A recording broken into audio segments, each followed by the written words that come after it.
CH21 Kapil का राक्षसी रूप। एक अंधेरे कमरे में एक लड़की बेड पर लेटी हुई थी। उसके हाथ में बड़ी बड़ी जंजीरों से बेड के ऊपर वाले हिस्से में बंधे हुए थे। उस लड़की ने धीरे धीरे अपनी आंखें खोली। चारों तरफ अंधेरा देखकर वह घबरा गई। उस लड़की ने जल्दी से उठने की कोशिश की, वो वापस गिर पड़ी। वो लड़की खुद से बोली, यामी तू कहाँ आ गई? तुम चेंजिंग रूम में टेबल के नीचे थी, फिर किसी ने तुम्हारे सिर पर वार किया। इसका मतलब किसी ने मेरा किडनैप कर लिया है। फिर यामी इधर उधर देखने लगी। उसे उस कमरे में बस अंधेरे के अलावा कुछ नहीं दिखा। उस कमरे में अजीब सी बदबू आ रही थी जो यामी के लिए सहन करना मुश्किल हो रही थी। यामी आवाज लगाते हुए बोली, कोई है क्या? किसने मुझे किडनैप किया? सामने आओ। जब कपिल के कानों में यामी की आवाज पड़ी, वह समझ गया यामी को होश आ गया है। वह अपनी यादों से बाहर आया, यामी के कमरे की तरफ चल पड़ा। जैसे जैसे उस कमरे की तरफ बढ़ रहा था, वैसे वैसे उसका शरीर चेंज हो रहा था। वो राक्षस से इंसान बन रहा था। कपिल यामी के सामने अपने राक्षसी रूप में नहीं जाना चाहता था। यामी उसे प्यार करने पहले उसे डर के मना कर देती। वो इंसानी रूप में आ गया था। वो एक लाल दरवाजे के सामने रुका, दरवाजे पर मौजूद काले रंग के निशान को दबाया। वह दरवाजा खुल गया। उस दरवाजे के खुलते ही कपिल ने 3 लोगों को इशारा करके कमरे के अंदर चला गया। इधर कमरे के अंदर यामी ने जो अंधेरे में कुछ नहीं देख पाई थी, उसे अचानक चारों तरफ जानवरों का खून मांस दिखाई दिया। ये देखकर यामी डर के चिल्लाने लगी। जब कपिल ने यामी का चिल्लाना और उस कमरे को देखा, कपिल ने सोचा, मैं अपने राक्षसी रूप आने के बाद गंदी और सफाई में कुछ फर्क ही नजर नहीं कर पाता। यह मैंने क्या कर दिया? अब कुछ तो करना पड़ेगा। ये सोचकर वो बोला, यामी शांत हो जाओ। ये सुनसान खंडहर है, यहाँ पर बहुत सारे जानवर मरे पड़े थे। मैंने इसे आज रात के लिए हमारे ठहरने के लिए यूज में ले लिया। मुझे भी नहीं पता था यहाँ इतने सारे जानवर मरे पड़े हैं। मैं भी तुम्हें अंधेरे में ही यहाँ छोड़ कर गया था। ये सुनकर यामी शांत हो गई और घूरकर कपिल को देखने लगी। तभी यामी को याद आया, ये कपिल धारण है। इससे वो इस जन्म में नहीं मिली थी, पिछले जन्म में जरूर मिली थी। चिराग और उसकी शादी को हुए कुछ दिन ही हुए थे। अग्रवाल फैमिली ने रिसेप्शन पार्टी रखी थी। उस पार्टी में वो वॉशरूम में गई थी, तब ये कपिल वहां पर आ गया था। यामी से कपिल बोला, चिराग तुझे यूज कर रहा है। कुछ नहीं, मैं तुमसे बहुत प्यार करता हूँ। मैं तुम्हें इन राक्षसों से बचा सकता हूँ। प्लीज यामी मेरे साथ चलो, वरना ये राक्षस तुझे मार देगा। ये सुनकर यामी को थोड़ा डर लगा था, लेकिन उसने कपिल को इग्नोर कर दिया था। तभी चिराग वहां आ गया और अपने बॉडीगार्ड को इशारा करके कपिल को ले जाने के लिए बोल दिया था। कपिल चिल्लाता रह गया, लेकिन वह बॉडीगार्ड उसे बेरहमी से खींचते हुए वहां से ले गए।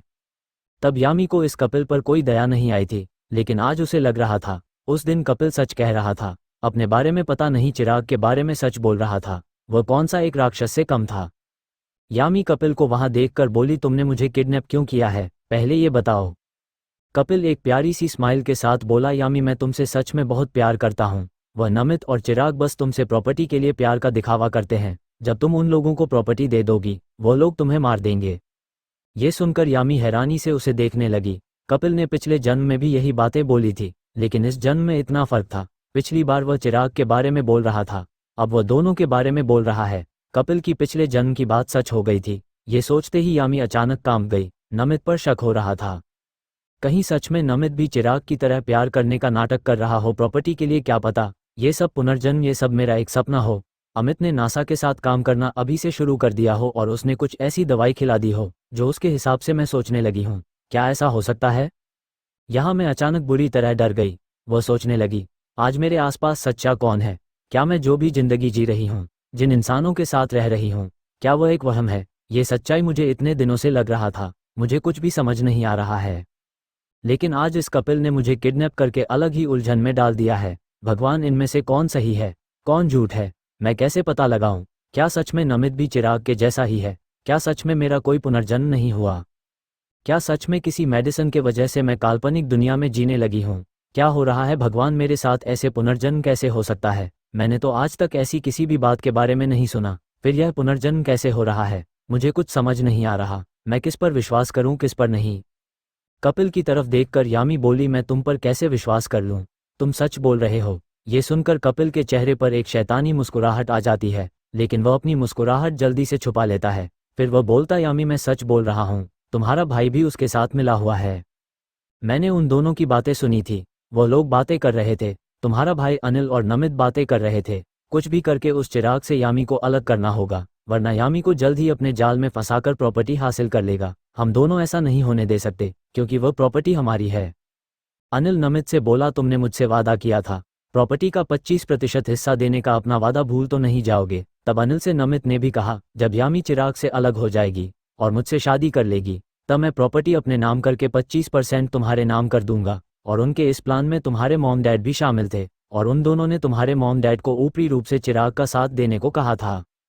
यामी जैसे जैसे कपिल की बात सुन रही थी वैसे वैसे वो अंदर तक टूट रही थी। उसका मन कह रहा था काश ये सब बातें सच ना हो। उसका दिमाग कह रहा था शायद हो सकता है कपिल सच बोल रहा हो, क्योंकि यह पुनर्जन्म और शक्तियां ये सब उसे बस एक काल्पनिक दुनिया लग रही थी। अचानक कोई गुरु बनकर उसकी आंखों के सामने प्रकट होना, कोई माँ बाप अपनी बेटे को कैसे मार सकता है, उसे कुछ समझ में नहीं आ रहा था। यह क्या हो रहा है? कौन सच्चा है, कौन झूठा है? यामी ने फिर भी हिम्मत करके कपिल से पूछा, कपिल अगर तुम सच बोल रहे हो क्या तुम्हारे पास कुछ भी सबूत है? वह मुझे दिखाओ, फिर मैं तुम्हारी बातों पर यकीन करूंगी। ये सुनकर एक पल को तो कपिल घबरा जाता है, लेकिन फिर कपिल के चेहरे पर वह शैतानी मुस्कुराहट हल्के से वापस आ जाती है। लेकिन अभी यामी उसकी तरफ भी देख रही थी। वह अपनी शैतानी मुस्कुरा छिपाकर अपनी जेब से फ़ोन निकालकर रिकॉर्डिंग ऑन कर देता है, जिसमें से नामित की आवाज़ आती है, भैया हमें जल्द से जल्द यामी को चिराग से अलग करना होगा, वरना आप तो जानते ही हो हम कुछ नहीं कर पाएंगे। फिर अनिल बोला, नामित मैं समझ रहा हूँ तुम क्या कहना चाहते हो, मुझे पता है वो सब प्रॉपर्टी के लिए कर रहा है। तुम कुछ ऐसा रास्ता निकालो यामी को उस चिराग से दूर किया जा सके। यह कोई ऐसी मेडिसिन ढूंढो जो चिराग की लाइफ में आने की सारी यादें मिटाई जा सके। ये सुनकर नमित बोला, भैया हम ऐसी कोई मेडिसिन यामी को नहीं दे सकते, क्योंकि अगर वह सब कुछ भूल गई, हमें भी पहचानने से इनकार कर दिया, फिर क्या फ़ायदा उस मेडिसिन को देने का। इतने में उस फ़ोन से आवाज़ आना बंद हो गई। इधर यामी उस फ़ोन से आ रहे एक शब्द की वजह से टूटकर बिखर गई थी। यामी को ना उस कमरे में कोई बदबू आ रही थी, ना कोई जानवरों की लाश दिखाई रही थी। वो एक ऐसी जगह पहुंच गई थी जहां कुछ भी नहीं था, ना ही कोई अपना। चारों तरफ राक्षस ही राक्षस दिखाई दे रहे थे जो उसे मारने आ रहे थे। उसने कपिल को शांति से कहा, कपिल मैं थोड़ी देर अकेले रहना चाहती हूँ। ये सुनकर कपिल शैतानी मुस्कुराहट के साथ बाहर चला गया। इधर कमरे में यामी फूट फूट कर रोने लगी और चिल्लाते हुए बोली, भगवान क्या सच है क्या झूठ है, मैं कहाँ फंस गई, मैं क्या करूं, क्या कुछ ऐसा है जो मुझसे छुपा हुआ है, कुछ रास्ता दिखाओ। इधर यामी के चीखने चिल्लाने की आवाज़ सुनकर कपिल वापस राक्षस ने बदलते हुए जोर जोर से हंसने लगा। लेकिन उसने ऐसे शक्तियों का जाल बना दिया था यामी के कमरे के ऊपर की बस उसे ही यामी की आवाज़ें सुनाई देती, बाहर की कोई भी आवाज़ यामी को सुनाई नहीं देती थी। कपिल राक्षसी रूप में राक्षसों की तरह हंसते हुए बोला, ओह यामी तुम मेरे जाल में आसानी से फंस गई, तुम्हें फंसान कर कितना मजा आया। मुझे पता था तुम हॉस्पिटल से आने के बाद बहुत बदल गई हो, कुछ भी एक्सेप्ट नहीं कर पा रही हो। मैंने उस दिन स्कूल में तुम बेहोश हुई थी, तुम्हारे चारों तरफ अजीब सी शक्ति महसूस की थी। आज मुझे यकीन हो गया ऐसा कुछ है जो तुम सबसे छुपा रही हो। आज मैं तुमसे शादी करके तुम्हें पूरी तरह अपनी बना लूंगा, फिर तुम्हारे सारे राज मेरे सामने होंगे। फिर अपने तीनों साथियों को ऑर्डर देते हुए बोला, जाओ जाकर राक्षसी रीति रिवाजों से हमारी शादी के इंतजाम करो, मैं उस यामी को हिप्नोटाइज करने का इंतजाम करता हूँ। इधर यामी एकटक दीवार को देखकर पता नहीं क्या सोच रही थी। उसकी आंखें रो रो कर लाल थी, उसका चेहरा लाल था, उसके बाल बिखरे हुए थे, उसका चेहरा पीला पड़ा हुआ था। धीरे धीरे पता नहीं क्यों लेकिन वह पीली पड़ती जा रही थी, जैसे उसके अंदर की एनर्जी कोई खींच रहा हो। इधर जंगल की बाहर नमित, अनिल, नवीन, रोनाल्डो के साथ पहुंच चुका था। उसने चारों ओर से अपने आदमियों के द्वारा जंगल को घेर लिया था। नमित को आज ऐसा लग रहा था जैसे कुछ गलत हो रहा है या कुछ गलत होने वाला है। उसे कुछ भी करके जल्द से जल्द यामी के पास पहुंचना होगा, वरना शायद बहुत कुछ गलत हो सकता है। उसने अपनी आंतरिक शक्ति इकट्ठी की और अपनी दिव्य नज़रों से सामने जंगल की ओर देखने लगा। उसे एक जगह पर काली शक्तियों का खतरनाक गिरा दिखा। वह समझ गया जरूर यामी को वही कैद करके रखा गया है और वह काली शक्ति का घेरा बनाया गया है। इसका मतलब कुछ तो जाल बिछाया गया है, या तो उन लोगों के लिए ये जाल है या यामी के लिए है। नमित ने सभी को सावधान रहने का इंटरेक्शन देखकर उस जगह की ओर चल पड़ा जहां काली शक्ति का घेरा था। इधर कपिल एक दीवार के सामने अपनी राक्षसी रूप में बैठा था और कुछ मंत्रों के जाप कर रहा था। उस दीवार में किसी की शक्तियां आ रही थी। इधर यामी की एनर्जी, सारी एनर्जी यामी के सामने मौजूद दीवार में जा रही थी और यामी अपनी सुध बुध खोकर बैठी थी। वो कुछ नहीं कर पा रही थी, वो आंतरिक और शारीरिक रूप से कमजोर महसूस कर रही थी। इधर दीवार के सामने बैठा कपिल राक्षसों की तरह हंसते हुए बोला, मैंने पहले तुम्हारा अनिल और नमित के ऊपर से विश्वास उठाकर तुम्हें तोड़ दिया, अब मैं तुम्हें आराम से हिप्नोटाइज कर सकता हूँ। अब तुम्हें यामी मेरा होना ही होगा। इस ब्रह्मांड की कोई भी शक्ति तुम्हें मेरा होने से नहीं रोक सकती। अगर कोई तुम्हें बचाने भी आया, वह कभी भी मेरे माया जाल से नहीं बच पाएगा। CH-22 कपिल और यामी के बीच युद्ध। नमित उस खंडहर के पास पहुंच चुका था, लेकिन नमित और अनिल न उसके आदमी अंदर जा पा रहे थे इधर बाहर कोई भी उस खंडहर के अंदर नहीं जा पा रहा था। ये देख सब कंफ्यूजन में नमित की तरफ देखते हैं। तब नमित उन लोगों को बताता है, कपिल को किसी ने राक्षसी योनि में शामिल कर लिया है। कपिल राक्षस बन गया और उसे काली शक्तियां मिल चुकी है। खंडहर के चारों ओर काली शक्तियों का घेरा है। ये देखकर सारे समझ जाते हैं क्या प्रॉब्लम है, क्योंकि उन सबको दिव्य शक्तियों और काली शक्तियों के बारे में पता था। उन सबको नमित के दिव्य दृष्टि के बारे में भी पता था। रोनाल्डो नमित को प्राउड भरी नजरों से देखते हुए बोला, बॉस आप अपनी दिव्य दृष्टि से काली शक्तियों के चक को तोड़ दीजिए। नमित चिंता में बोला, मेरी दिव्य शक्तियां जागृत हो गई है, लेकिन सक्रिय होने में टाइम लगेगा। अब कुछ कर सकती है वो मेरी रक्षक यम ही कुछ कर सकती है।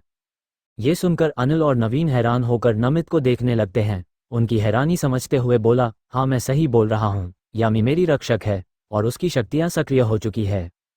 जब तक कोई इंसान इसके मन को चोट नहीं पहुंचाता तब तक उसे ना तो कोई कंट्रोल कर सकता है, ना ही उससे कोई जीत सकता है। खास करके उस काली शक्तियों के गुरु के अलावा वो ही यम को हरा सकता है। जिसे सुनकर सब राहत की सांस लेते हैं।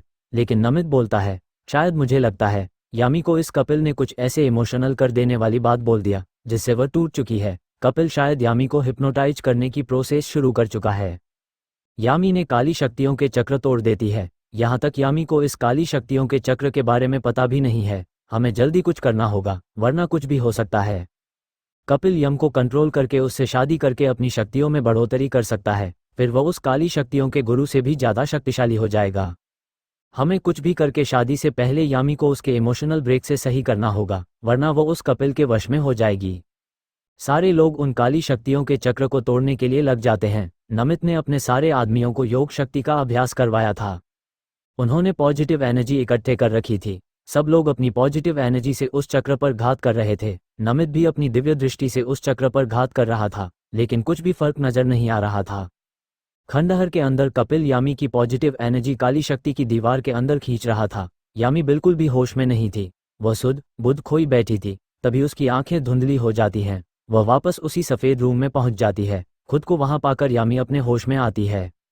यामी अपने सामने सफ़ेद ड्रेस में खड़ी औरत को देखकर बोली, आप बोलती हैं, आप मेरे गुरु हैं, मुझे बताइए कौन सच है कौन झूठ है, आप सच है या झूठ।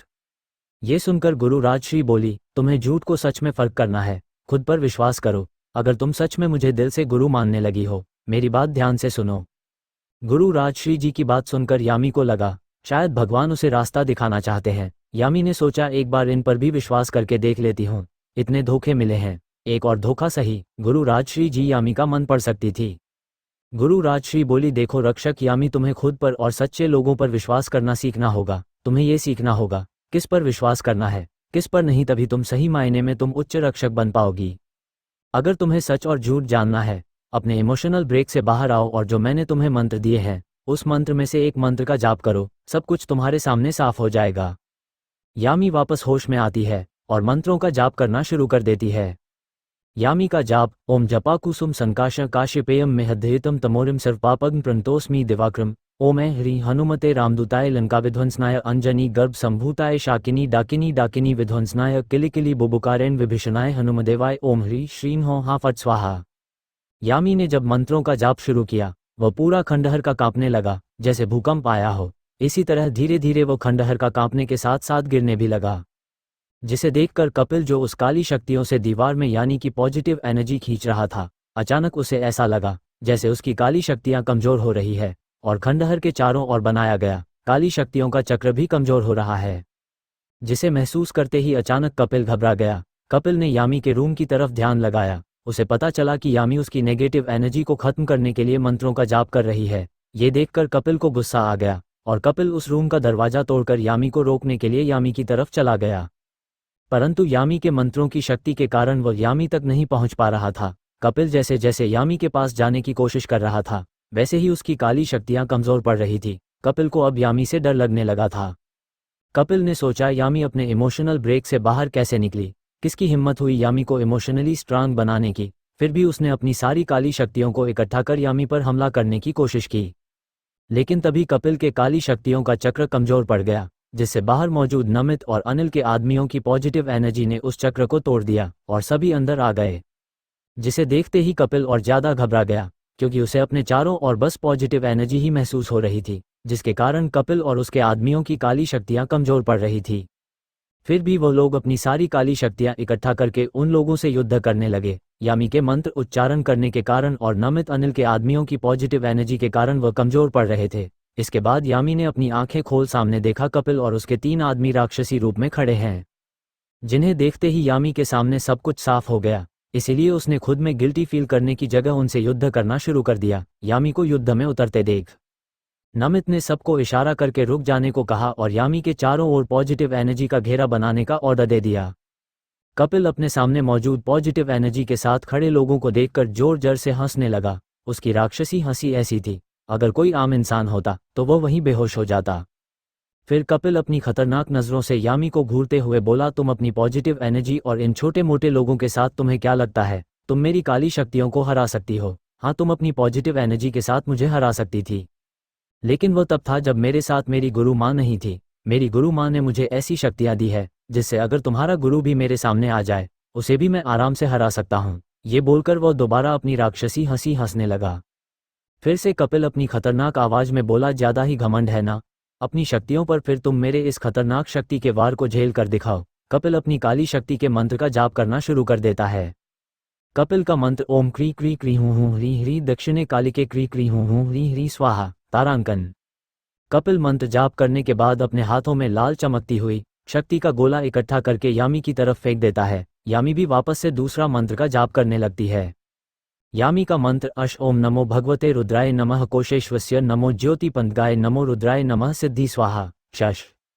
यामी के हाथों में गोल्डन शक्ति इकट्ठी हो जाती है। यामी अपनी शक्ति कपिल की काली शक्ति की तरफ पूरे फोर्स से फेंक दिया, जिससे धमाका होता है। कपिल की काली शक्तियां और कमजोर हो जाती है। यामी के हमले की शक्तियों और फोर्स को महसूस करते ही कपिल ने सोचा, अब गुरु माँ के सबसे ताकतवर हमला करना ही होगा। ऐसे ही करते करते कपिल और यामी में कम से कम 10-12 बार एक दूसरे की तरफ अचानक यामी के दिमाग में उसकी गुरु राजश्री की आवाज गूंजी, रक्षक यामी, इसको खत्म करने के लिए आपको उस मंत्र का उपयोग करना होगा जो मैंने आपको दिमाग की शक्ति कंट्रोल करने के लिए मंत्र दिया था। उसका प्रहार करो उस पर। यामी गुरु राजश्री की बात मानकर का कपिल पर अपने उसी मंत्र से हमला करती है। अचानक कपिल की सारी काली शक्तियां खत्म हो जाती है और वह पूरी तरह यामी के कंट्रोल में आ जाता है। ये देखकर यामी ने उससे पूछा, उसके पास काली शक्तियां कहाँ से आई है, या शुरू से ही उसके पास काली शक्तियां थी? तब यामी को कपिल उसे बता देता है उसके पास काली शक्तियां कहाँ से आई और वह राक्षसी रूप में कैसे मिला है। जिसे सुनकर यामी को सब समझ आ जाता है। इन सब के पीछे उस काली शक्तियों की गुरु के ही हाथ है। ये सोचकर यामी को अब समझ में आ जाता है आने वाला तूफान बहुत ज्यादा खतरनाक होने वाला है, क्योंकि उस काली शक्तियों की गुरु के प्यादे में इतनी शक्ति होगी, उस गुरु में कितनी शक्तियां होंगी और उसके शिष्य में कितनी शक्तियां होंगी। ये सोचकर यामी मन ही मन ठान लेती है उसे अगर नमित को प्रोटेक्ट करना है उसे दिन रात कड़ी मेहनत करनी होगी, खुद को और सबको काली शक्तियों की गुरु के जाल से बचाकर रखना होगा। आज की तरह अगर वह वापस से काली शक्तियों की गुरु के जाल में फंसी सब कुछ खत्म हो सकता है। पिछली जिंदगी में भी शायद काली शक्ति के गुरु ने ऐसा ही जाल बिछाया था जिसके कारण वो लोग सब खत्म होते चले गए। अभी यामी को समझ में आ चुका था चिराग भी उस गुरु से कहीं न कहीं रिलेटेड है। चिराग शायद उस गुरु का शिष्य है या बहुत करीबी, तभी वह अपनी शक्तियां आसानी से छुपा सकता है। लेकिन कपिल के आसपास काली शक्तियों की मौजूदगी का पॉजिटिव एनर्जी वाले को आसानी से एहसास हो जाता है। इसीलिए पिछले जन्म में चिराग को अपने प्यादे के रूप में इस्तेमाल करके उसने यामी को नमित से दूर किया था, जिसके कारण उनके लिए नमित को खत्म करना आसान हो गया था। नमित की दिव्य शक्तियों के कारण नमित को खत्म करना थोड़ा मुश्किल था, लेकिन यामी को उन लोगों ने नमित से दूर करके धीरे धीरे उसे इमोशनली तोड़ रहे थे, फिर उसकी शक्तियों को कमजोर करके उस पर वार किया था। इसीलिए उन लोगों को दिव्य शक्तियों वाले लोगों को खत्म करने के लिए 7 साल का समय लग गया थे। इतने में यामी का सिर भारी होने लगता है, वह बेहोश होकर गिरने ही वाली थी। अचानक उसे 2 वार्म बाहों ने संभाल लिया। जब यामी ने नमित पर चेहरा देखा, यामी स्माइल करते हुए प्यार से नमित देखने लगी। ये देखकर निमित भी यामी की आंखों में खो गया। लेकिन तभी उसे याद आया, यामी ज्यादा पॉजिटिव एनर्जी के इस्तेमाल के कारण कमजोर हो गई है। नमित उसे अपनी बाहों में उठाकर खंडहर के बाहर की तरफ चल पड़ता है। वहीं यामी नमित की गोद में एकटक नमित वही देख रही थी। आज नमित को भी यकीन हो चुका था यामी उससे कितना प्यार करती है, और उसने अभी साफ यामी की आंखों में अपने लिए प्यार और विश्वास देखा था, जिसे देखते हुए नमित आज पहली बार अपनी लाइफ में बहुत खुश था। चाहे उससे परिवार का प्यार ना मिला हो, लेकिन भगवान ने उससे उसका पहला और सच्चा प्यार लौटा दिया। उसके लिए वो बहुत खुश था। उसे उसकी सुकून, उसकी जिंदगी मिल गई। उसे और कुछ नहीं चाहिए था। CH-23 इराक की असली पहचान और काजल की एंट्री। यामी और नमित उसके आदमियों के जाने के बाद थोड़ी देर में वहां आकर बहुत काली कार कर रुकती है। उसमें से काले कपड़े पहने हुए कुछ बॉडीगार्ड उतरते हैं। उनमें से एक बॉडीगार्ड जाकर सबसे आगे वाली ब्लैक रेंज रोवर का गेट खुलता है। उसमें से चिराग बड़े स्टाइल से बाहर निकलता है। उस खंडहर को देखते हुए अपने असिस्टेंट पूछा, तुम बता रहे थे यामी की लोकेशन यहीं से बरामद हुई है, लेकिन यहाँ टूटे हुए खंडहर के अलावा कुछ नहीं है। अचानक चिराग की आंखें खंडहर को देखते हुए सिकुड़ गई। चिराग को उस खंडहर के मलबे से पॉजिटिव एनर्जी और नेगेटिव एनर्जी साथ में महसूस हो रही थी। चिराग को ऐसा लग रहा था यहाँ काली शक्तियों का दिव्य शक्ति वाले इंसान से लंगाई हुई है। ये देखकर और सोचकर अचानक चिराग के दिमाग में कुछ आया और वह दौड़ते हुए उस मलबे के पास जाकर उस मलबे के ऊपर हाथ मारा, जिससे वह सारा मलबा उड़कर साइड में हो गया। उस मलबे के हटते ही वहां पर 4 लोगों की लाशें पड़ी थी। उन लाशों को देखते ही चिराग समझ गया कि ये लोग कौन हैं। अचानक चिराग को ऐसा लगा जैसे कुछ बहुत गलत हुआ है। ये सोच चिराग में गुस्से में बोला, ऐसा कौन है जो यामी को बचा कर ले गया, जिसे शायद गुरु माँ ने अपने जाल में फंसाने के लिए प्यादे को तैयार किया था। किस में इतनी हिम्मत हो गई? वह अपनी दिव्य शक्तियों के साथ, जो गुरु माँ की शक्तियों के सामने कुछ भी नहीं है, उनसे पंगा लेने की सोच रहा है। चिराग अपने बॉडीगार्ड को ऑर्डर दिया, जो लोग भी यहाँ से अभी गए उनका पीछा करो, उनकी शक्तियों से उनका पता लगाओ वह किधर गए हैं। दरअसल चिराग और कुछ बॉडीगार्ड के पास ऐसी शक्तियाँ थी, वो पॉजिटिव एनर्जी का पीछा कर सकते थे। तभी चिराग की आंखें पूरी तरह काली हो जाती है। फिर चिराग को अपने हाथ पर कुछ शक्ति महसूस होती है। वह सर झुकाकर अपने हाथ पर देखता है। उसे एक काला निशान दिखता है, जो कि यह बताता था उन्हें गुरु माँ बुला रही है। ये संदेश मिलते हैं। चिराग अपने बॉडीगार्ड को ऑर्डर दिया, वह गुरु माँ के पास जाना है। उनके गाड़ियाँ जल्दी ही दूसरी साइड यूटर्न लेकर तेजी से वहां से निकल गई। चिराग की गाड़ियों के साथ ही थोड़ी दूर के पेड़ से एक ब्लैक कपड़ों में साया नीचे उतरता है। उसने सामने सामने देखते हुए बोला, अब समझ में आया गुरुदेव ने मुझे अग्रवाल हवेली में रहने को क्यों कहा था। गुरुदेव सही बोल रहे थे, अग्रवाल खानदान में कोई तो काली शक्तियों से जुड़े इंसान का खास है। अब पता चला ये चिराग अग्रवाल था। इसका मतलब जो भी आने वाले तूफान के पीछे शक्तिशाली इंसान के चिराग बहुत ज्यादा करीब है। ये समझते ही उस महिला की आंखें चमक जाती हैं। वह महिला और कोई नहीं, सुमित्रा जी थी। सुमित्रा जी चिराग के पीछे जाना चाहती थी और उस इंसान को पकड़ना चाहती थी, जो चिराग की मदद से अग्रवाल खानदान की शक्तिशाली खजाने को हासिल करना चाहता था, जो जायदाद के नाम पर उसके पीछे छुपी हुई थी। दरअसल दुनिया वालों के सामने और यामी को इतना ही पता था, चिराग और नमित प्रॉपर्टी के लिए एक दूसरे से लड़ रहे हैं, लेकिन असलियत कुछ और थी। दरअसल अग्रवाल खानदान के पास एक अद्भुत दिव्य उल्का पिंड है, जो उनके पास से एक 900वीं सदी की है। वो अग्रवाल खानदान को रॉयल राजघराने ने सुरक्षा के लिए दिया था। जिस इंसान के हाथ में उल्का पिंड लगता, वो चाहे दिव्य शक्ति वाला हो या काली शक्ति वाला, उस उल्का पिंड को हासिल करने के बाद इस उल्का पिंड से 10 गुना खतरनाक हथियार बनाए जा सकते हैं, जिससे किसी भी देश को आसानी से खत्म किया जा सकता है। तलवार का रक्षक अग्रवाल खानदान का असली वारिस है। अग्रवाल खानदान में 2 वारिस है। महेश अग्रवाल को समझ में नहीं आया उस तलवार का रक्षक इसे बनाए, जब महेश अग्रवाल ने गलती से मीता के मोम डैड का एक्सीडेंट कर दिया था। तब वो मीता से मिला था। मीता से मिलने के बाद में उसको पता चला मीता भी रॉयल राजघराने की रक्षक की ही बेटी है। महेश ने कुछ फैसला किया था। उसने सोचा अगर सुमित्रा को भी लड़का होगा, वह भी रक्षक के रूप में असली रक्षक का साथ देगा। उसे किसे वारिस के रूप में चुनना चाहिए, ये सोचते हुए उसने ऐलान कर दिया था, मैं मीता जो संतान होगी, उससे जो शादी करेगा उसे ही उनकी सारी प्रॉपर्टी मिलेगी। इससे उन्हें अपने पोते में से असली रक्षक मिल जाएगा। क्योंकि असली रक्षक होगा, वह कभी प्रॉपर्टी के लिए नहीं लड़ेगा। लेकिन बुढ़े महेश अग्रवाल का दांव उल्टा पड़ गया, क्योंकि उन्हें नहीं पता था कि इस लड़की से उनका एक पोता प्यार कर बैठेगा। एक जायदाद की लालच में ऐसे एक दूसरे की लाइफ स्पॉइल करने लगेंगे। ये सब देखते हुए महेश बीमार रहने लगे। बेंगलुरु से कुछ दूरी पर एक शांत और पहाड़ों में अपना घर बनाकर वहीं रहते हैं और अपने अग्रवाल खानदान के मेंबर से की खबर लेते रहते हैं, जिसे उन्हें अंत में पता चले कौन उस उल्का पिंड की रक्षा कर सकता है। किधर चिराग की घने जंगल में अकेला चलता हुआ उस खतरनाक गुफा की तरफ जा रहा था। अगर पूरा की जगह कोई और 17 साल का लड़का होता, वहां के खतरनाक माहौल को देखते हुए डर कर भाग जाता। लेकिन चिराग का आना जाना था। उसके गुफा की तलहटी में गुरु माँ रहती थी और अपनी शक्तियों को बढ़ा दी थी। उसके बाद चिराग उस गुफा में जाता है और नीचे सीढ़ियों से तलहटी में पहुंच जाता है। चिराग सामने देखता है, भैरवनाथ की मूर्ति के सामने एक काले कपड़ों में महिला ध्यान में मगन थी। जब उस महिला को चिराग का एहसास हुआ, वह बोली, तुमको इतना अधीर होने को किसने कहा? तुम्हें इतनी जल्दबाजी करने की जरूरत नहीं है, मैं अपने आप जाल बिछा दूंगी। तुम चिंता मत करो, वो अग्रवाल खानदान जरूर हमारे जाल में फंसेगा। अगर हमारे बिछाए जाल में नहीं फंसा, मेरे पास सबसे बड़ा हुक्म का इक्का है, उसके बारे में तुम जानते ही हो। तुम्हारी इसी जल्दी के कारण एक दिव्य शक्ति वाले इंसान को तुम्हारे बारे में पता चल गया है। अब तुम्हें अग्रवाल खानदान में संभल कर रहना होगा, क्योंकि तुम्हारा राज सबके सामने आ चुका है। तुम मुझसे रिलेटेड हो। उन लोगों को यह नहीं पता चला तुम मुझसे कैसे रिलेटेड हो। चिराग अपनी गुरु माँ की बात सुनकर खतरनाक तरीके से हंसते हुए बोला, गुरु माँ, उनको कभी पता नहीं चलेगा कि आपका और मेरा रिश्ता क्या है। वह कभी पता नहीं लगा पाएंगे। मैं आपका बेटा और आप मेरी माँ हो, और आपने अग्रवाल खानदान में शादी ही उस शक्तियों से भरे पिंड को हासिल करने के लिए की थी, लेकिन उस बुढ़े ने आपके प्लान को चौपट कर दिया था। काली शक्तियों की गुरु और कोई नहीं, चिराग की माँ काजल अग्रवाल है। यह महिला एक काली शक्तियों की पुजारन है। काजल को बचपन से ही काली शक्तियों की पूजा करने का जुनून सवार था। धीरे धीरे ये जुनून बढ़ता गया और वह काली शक्तियों की पूजा करने लगी। एक दिन उसे काली शक्तियों की पूजा करने वाले एक अघोरी मिला। उसने बहुत सारी काली शक्तियों के ध्यान विधि करने का हर विधि सिखाई, जिससे काजल बहुत सारी काली शक्तियां हासिल कर चुकी थी। फिर उसे अपने गुरुदेव के द्वारा पता चला अग्रवाल खानदान में एक शक्तियों से भरा पिंड है।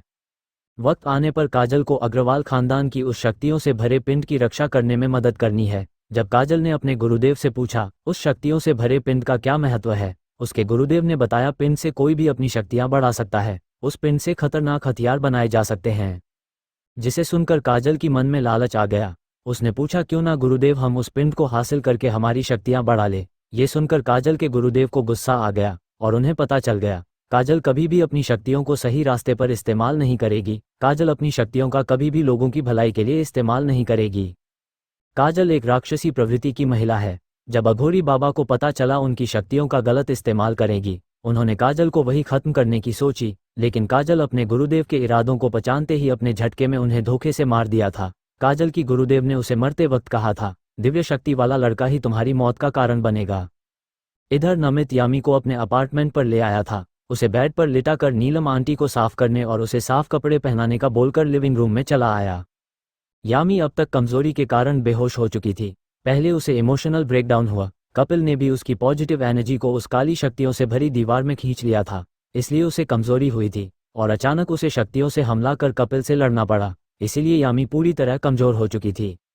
अनिल, नवीन, नामित, रोनाल्डो लिविंग रूम में बैठे थे। नमित अनिल से बोला, भैया अब यामी का आपके घर रहना सेफ नहीं है। मैं आपको एक बात बताना चाहता था बहुत दिनों से, लेकिन आज बतानी ही होगी। अब उन लोगों को पता चल गया है यामी के पास भी दिव्य शक्तियां हैं। यामी मेरी रक्षक है। मुझे मारने से पहले यामी को अपनी तरफ से लेने की कोशिश करेंगे। जब वो लोग असफल होंगे, यामी को मारने की कोशिश करेंगे। अब वह यामी को ही टारगेट बनाएंगे। किसी भी तरह मैं आपको एक बात बताना चाहता हूँ, आपके मॉम डैड में कोई भी यामी का असली पेरेंट्स नहीं है।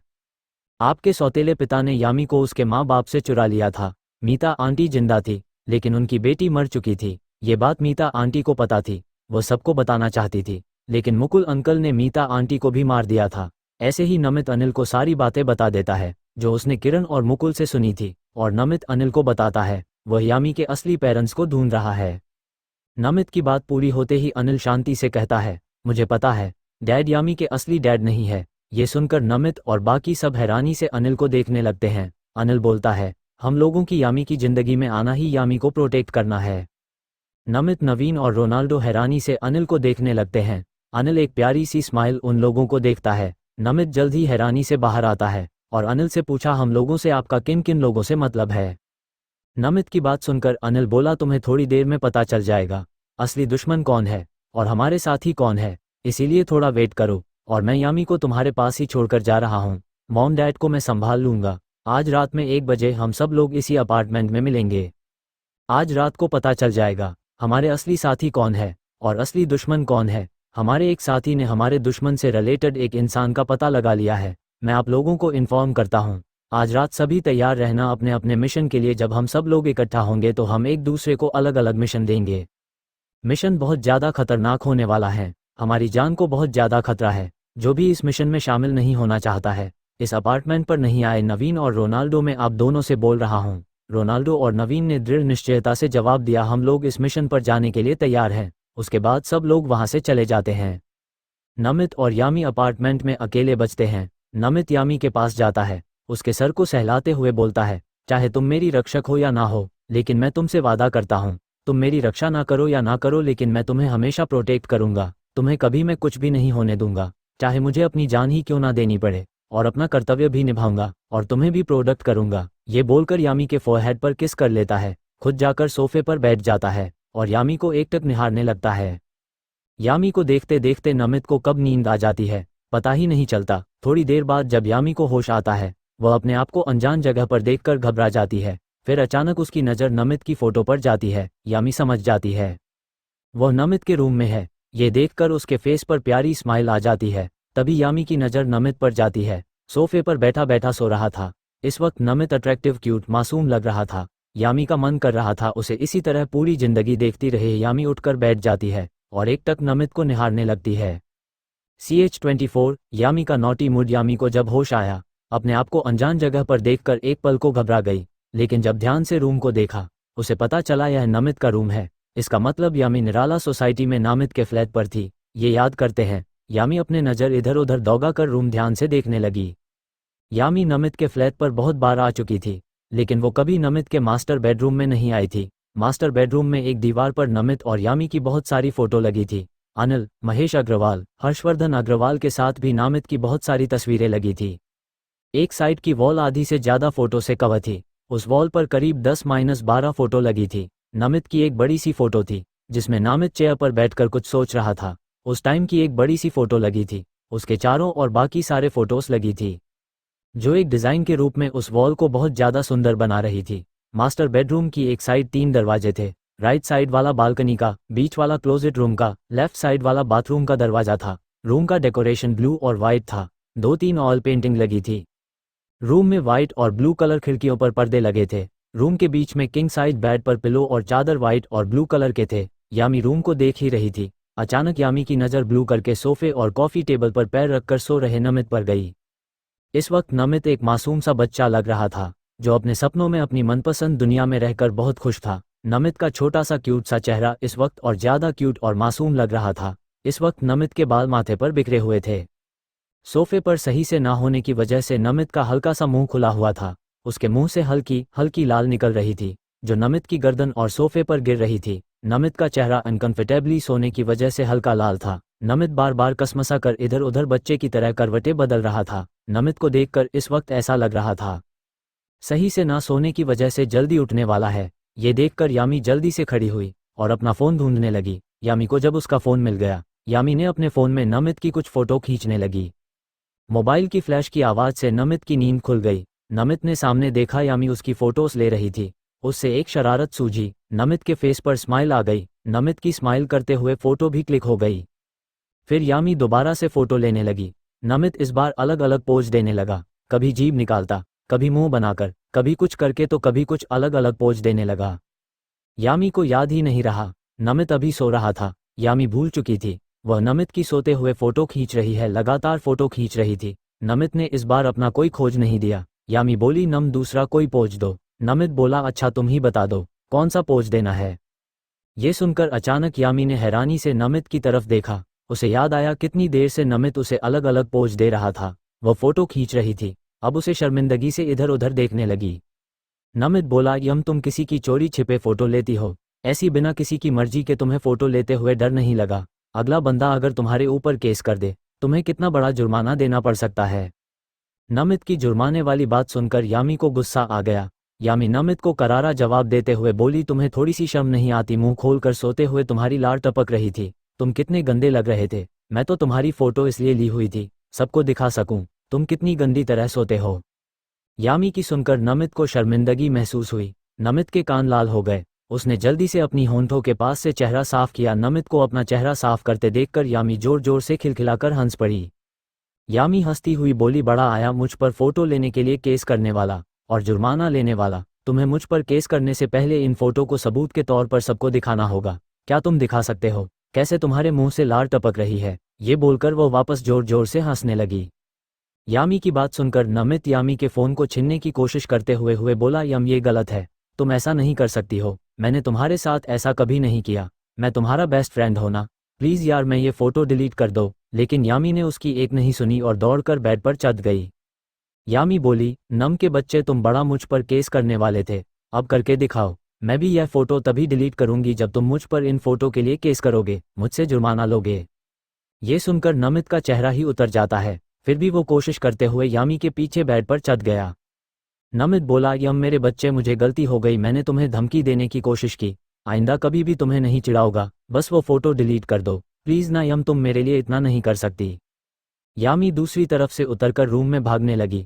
नमित भी उसका पीछा करने लगा। यामी दोबारा बेड पर चढ़ने ही वाली थी, नमित ने उसे पकड़कर खींच लिया, जिस वजह से यामी बेड पर गिर गई और यामी के ऊपर नमित गिर गया। यह मैसेज कर नमित और यामी पहले हैरान हो गए, फिर यामी को अपनी पकड़ में देखकर नमित के चेहरे पर एक शरारती स्माइल आ गई।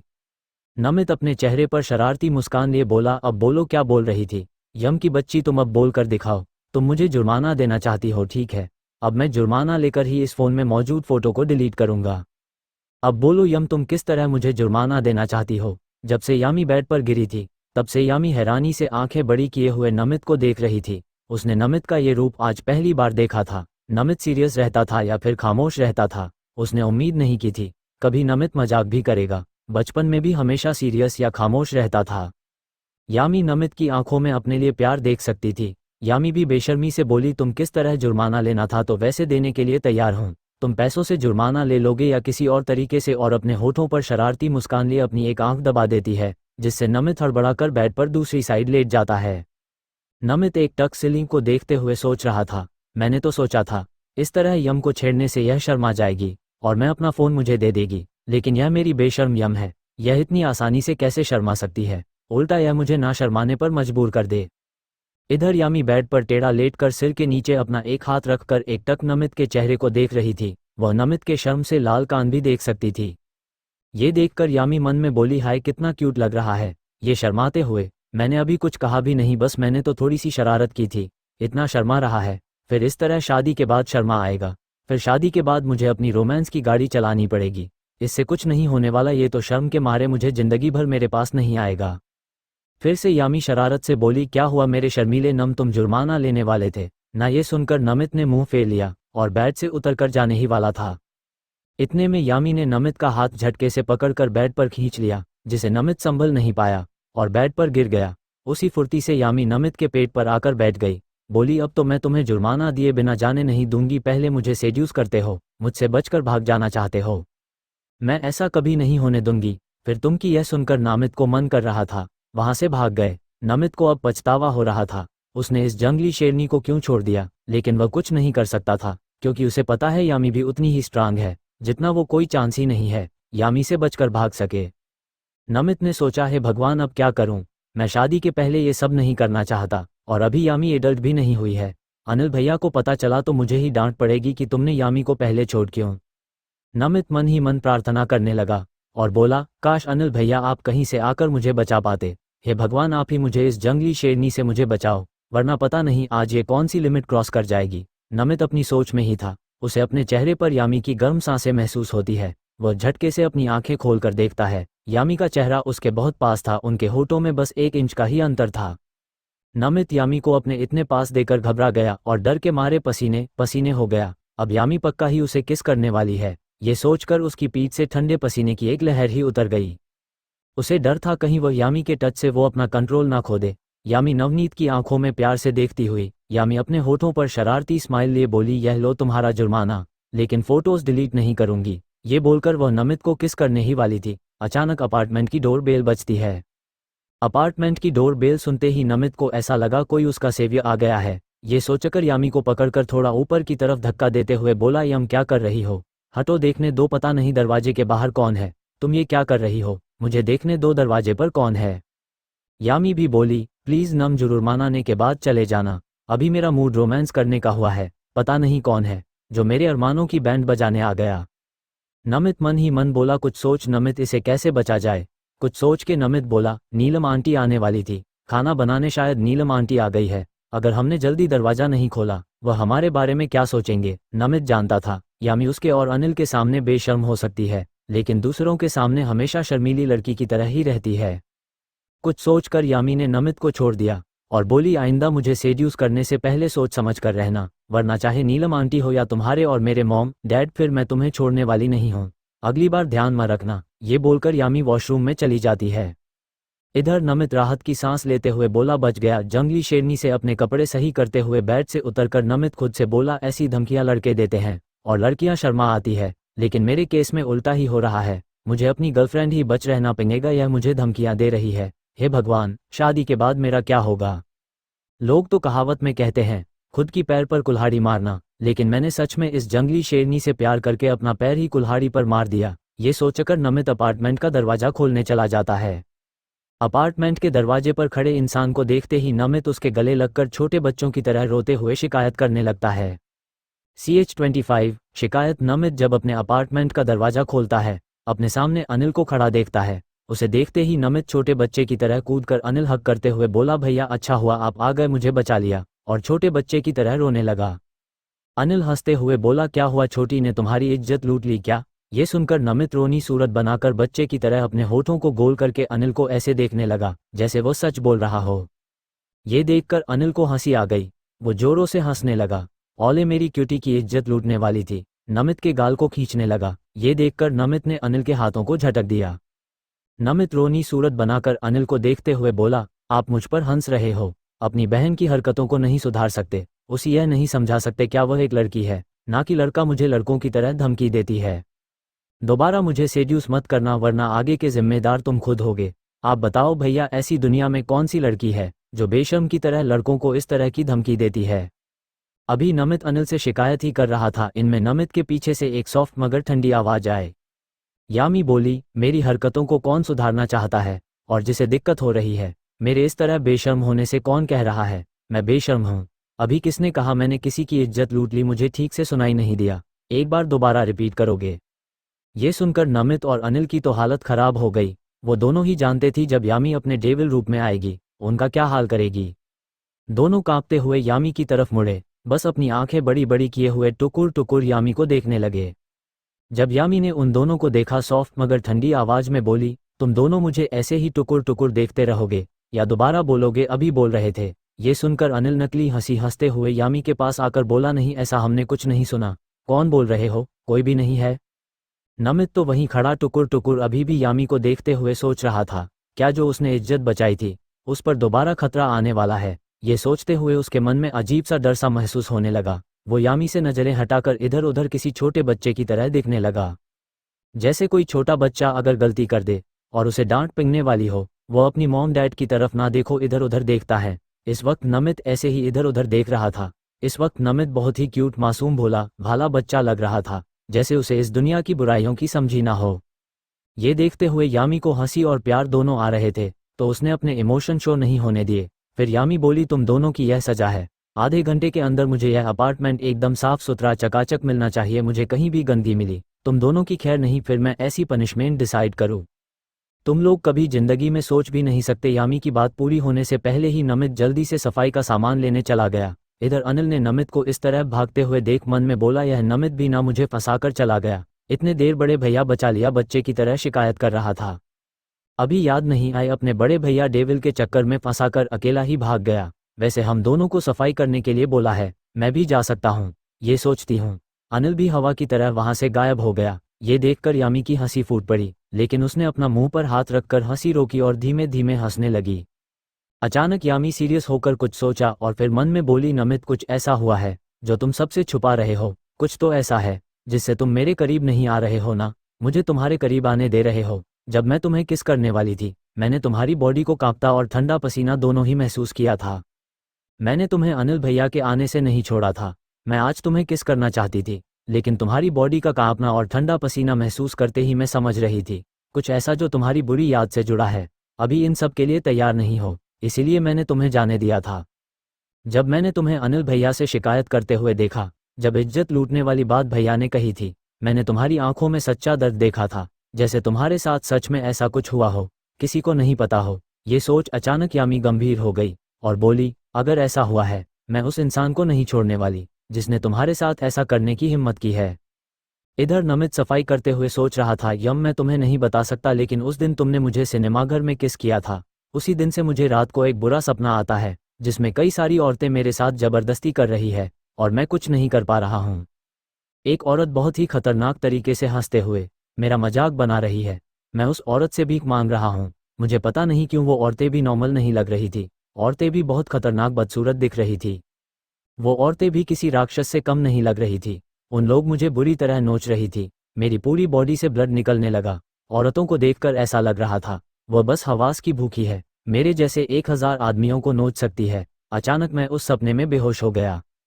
नमित मन में बोला, यम मुझे नहीं पता उस सपने का क्या मतलब है, लेकिन अब मेरी बॉडी चाहकर भी किसी का भी टच एक्सेप्ट नहीं कर पा रही है। मैं जानता हूँ तुम मुझे सच्चे दिल से प्यार करती हो, मैं भी करता हूँ, लेकिन क्या करूँ, पता नहीं कौन सी बुरी यादें हैं जो मेरा पीछा नहीं छोड़ रही है। फिर भी मैं कोशिश करूँगा तुम्हारे साथ कंफर्टेबल होने की। थोड़ी देर में अनिल और नमित इतने पूरे अपार्टमेंट को चमका दिया था। इतने में डिनर का टाइम हो गया। यामी डिनर बनाने जाने ही वाली थी, लेकिन अनिल ने यामी को बोला, छोटी तुम्हें थोड़ी देर पहले होश आया है, मैं खाना बना लूँगा, मुझे रात को लेट तक नहीं रुकना है। हम लोगों से मिलने कुछ लोग आने वाले हैं, फिर हम लोग आगे का प्लान बनाने वाले हैं। उन काली शक्तियों से निपटने के लिए बहुत सारा डिनर बनाना है, स्नैक भी रेडी करने हैं, मैं सब कर लूँगा, तुम जाकर रेस्ट करो। नमित भी अपने मायूस व उदास चेहरे के साथ बोला, यम तुम जाकर आराम करो, मैं भैया की हेल्प कर दूंगा। यामी को नमित चेहरा देखकर बहुत बुरा लग रहा था। यामी ने मन में खुद को डांटते हुए बोली, तुम्हें क्या जरूरत थी नम के साथ इतनी शरारत करने की, अभी बहुत टाइम है। नमित धीरे धीरे सब ठीक हो जाएगा, आज तुम्हारे कारण नम कितना उदास है। थोड़ी देर में डिनर रेडी हो जाता है, वो सब मिलकर डिनर करते हैं। अनिल बोला, तुम लोग थोड़ी देर के लिए सो जाओ, मैं भी बाहर लिविंग रूम में रेस्ट कर रहा हूँ, टाइम पर मैं तुम लोगों को जगा दूंगा। सब अपनी अपनी जगह पर सो जाते हैं। नमित के गेस्ट रूम में, यामी मास्टर बेडरूम में और अनिल बाहर लिविंग रूम में सो जाता है। रात की 1 बजे अचानक अनिल के फ़ोन पर इमरजेंसी अलार्म बजता है, जिसे सुनते ही अनिल झट से उठकर अपार्टमेंट का दरवाज़ा खुलता है, जिससे कि काले कपड़ों में आदमी अंदर आता है। उसके बाद 4 लोग और अंदर आते हैं। अनिल जल्दी से अपार्टमेंट का दरवाज़ा बंद करके अपने शक्तियों का चक्र बनाकर पूरे अपार्टमेंट को घेर लेता है। इतने में काले कपड़े वाला आदमी भी अपनी शक्तियों से उस अपार्टमेंट के चारों ओर एक चक्र बना देता है। फिर अनिल यामी और नमित को उठाता है। वो दोनों बाहर आकर लिविंग रूम में मौजूद 5 लोगों को ध्यान से देखने लगते हैं, जिनमें से 2 औरतें और 3 आदमी लग रहे थे। लिविंग रूम में मौजूद एक आदमी अपना चेहरे से काला कपड़ा हटा देता, जिसे देखते हैं। नमित बोला, नाना जी आपने भी दिव्य शक्ति जागृत कर ली। इस पर हर्षवर्धन ठाकुर बोली, बरखुरदार मैं आपसे कम थोड़ी हूँ, मैं भी आपका नानू हूँ, कैसे ना जगाता दिव्य शक्तियाँ, मैंने तुम्हें नहीं बताया क्योंकि मैं किसी मिशन पर था। हर्षवर्धन जी को अपने आप के लिए खूबसूरत एंड हैंडसम बहुत ज़्यादा पसंद था, इसीलिए खुद को नानू कहलाना पसंद करते थे। नानू नाम का मतलब सुंदर होता है। अपने नाना जी की बात सुनकर नमित अपना सिर नामे हिलाता है, कुछ नहीं बोलता। फिर दूसरा आदमी अपने मुंह से कपड़ा हटाता है। वह नमित के दादाजी महेश अग्रवाल थे। महेश अग्रवाल बोले, तुम बुढ़े हर्षवर्धन, तुम कभी नहीं सुधरोगे, अभी बुढ़े होने के बाद भी खुद को खूबसूरत और हैंडसम बुलवाना पसंद करते हो। नानू का मतलब सुंदर होता है, इसलिए तुम जानबूझकर मेरे पोते से खुद को नानू बुलाने की कोशिश करते हो। मैं तुम्हारी चाल अच्छे से समझ सकता हूँ। महेश की बात सुनकर हर्षवर्धन जी का मुंह बन जाता है। दोनों के पास खड़ा आदमी भी अपने चेहरे से मास्क हटाता कर जोर जोर से उन दोनों पर हंसने लगता है। आप दोनों अभी भी बच्चों की तरह ही लड़ते हो। एक अधेड़ उम्र का आदमी था, जो शायद उम्र में विक्रम के जितने ही था। उस आदमी को देखकर अनिल, यामी और नमित हैरान थे। वो आदमी लगभग नमित के जैसा ही दिख रहा था। कोई अनजान भी नमित और उस आदमी को देखकर बता सकता था, इन दोनों का कुछ तो रिश्ता है। महेश अग्रवाल और नमित के फेशियल पिक्चर भी बहुत ज़्यादा मिलती थी। उस आदमी के फेशियल फीचर महेश अग्रवाल से भी काफ़ी ज़्यादा मिलती थे। उन तीनों को हैरान देखकर हर्षवर्धन, महेश और उस आदमी को भी समझ में आया, उसे अभी मास्क नहीं उतारना चाहिए था, लेकिन वह उन तीनों के बारे में भूल गया था। उसने अपना फेस मास्क हटा दिया था। तभी एक औरत ने उसे घुसा मारते हुए बोली, विकी तुम कभी नहीं सुधर सकते, हर टाइम तुम्हें बस अपनी कुछ न कुछ गलती करनी ही होती है। यह आवाज़ सुनकर अनिल, नमित और यामी अभी हैरान खड़े थे। वह और ज़्यादा हैरान होकर उस औरत की तरफ देखने लगे। उस औरत ने भी अपना मास्क हटा दिया। सुमित्रा जी को देखकर नमित, अनिल और यामी की हैरानी कोई ठिकाना नहीं रहा। अनिल कंफ्यूजन में उस आखिरी औरत की तरफ देखने लगा, जिससे पूछना चाह रही हो, आप इन लोगों के बारे में सब कुछ जानती थी क्या? अनिल के इशारे को देखकर यामी और नमित अब उस आखिरी औरत को घूरने लगे और सोचने लगे है, कौन हो सकती है, शायद ये भी उनके आसपास की है। ध्यान से औरत के फिगर को देखने लगे। तभी वह औरत अपनी सॉफ्ट आवाज़ में बोली, इतना परेशान होने की ज़रूरत नहीं है, मैं अपना मास्क हटा देती हूँ। उसके मास्क हटाते ही यामी और नमित झटके से सोफे पर बैठ गए। उन्हें तो यकीन ही नहीं हो रहा था। इतने दिनों से वो जिन 2 औरतों को अपना दुश्मन समझते थे, वो उनकी सबसे बड़ी हितैषी थी। वो दूसरी औरत कनक भारद्वाज थी, जिसने यामी की रक्षा के लिए मुकुल भारद्वाज से शादी की थी। मुकुल भारद्वाज के सामने ऐसा दिखावा करती, वह यामी से बहुत ज़्यादा नफरत करती है, लेकिन किरण भारद्वाज ने अनिल को यामी की सुरक्षा और पालन पोषण की पूरी जिम्मेदारी दे दी थी। इसीलिए मुकुल भारद्वाज को यकीन था, जब किरण भारद्वाज अपने बेटे से कहेगी यामी का इस्तेमाल करने को, अनिल कभी भी किरण भारद्वाज की बात नहीं टालेगा। क्योंकि सौतेली बहन से बढ़कर एक बेटे के लिए उसकी माँ होती है।